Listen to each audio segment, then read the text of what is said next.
আল্লাহ মালাকুল মাউতকে বলবেন, মালাকুল মাউত কি অবস্থা? বলবে সব শেষ। মাইয়াব্বা, কে বাকি? মালাকুল মাউত বলবে জিনেরা বাকি, যাদেরকে দেখা যায় না। আল্লাহ বলবেন জিনদেরকেও শেষ করে ফেলো, রুহু কবজ করো। মালাকুল মাউত আজরাইল জিনদের রুহু কবজ করবে। আল্লাহ এবার জিজ্ঞেস করবে, ইয়া মালাকাল মাউত আখবিরনি মাইয়াব্বা, এবার বলো আর কে বাকি? মালাকুল মাউত বলবে, আল্লাহ মানুষগুলো সব শেষ, জিনগুলাও শেষ, এবার বাকি ইবলিস শয়তান। কে বাকি? ইবলিসরেও শেষ করো, ইবলিসও শেষ। আল্লাহ আবার জিজ্ঞেস করবেন, ইয়া মালাকাল মাউতি মাইয়াব্বা, আর কে বেঁচে আছে বলো?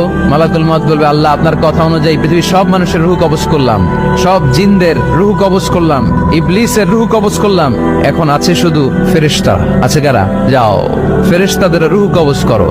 ফেরেশতাদের রুহু কবজ হয়ে যাবে। এবার আল্লাহ জিজ্ঞেস করবেন, ইয়া মালাকাল মাউত আখবিরনি মাইয়াব্বা। মালাকুল মাউত বলবে, আল্লাহ আপনার কথা মতো ধরে ধরে সব শেষ, ফেরেশতাও শেষ, 4 জন ছাড়া। কয়জন ছাড়া? জোরে বলেন, কয়জন ছাড়া? ইসরাফিল, জিব্রাইল, মিকাইল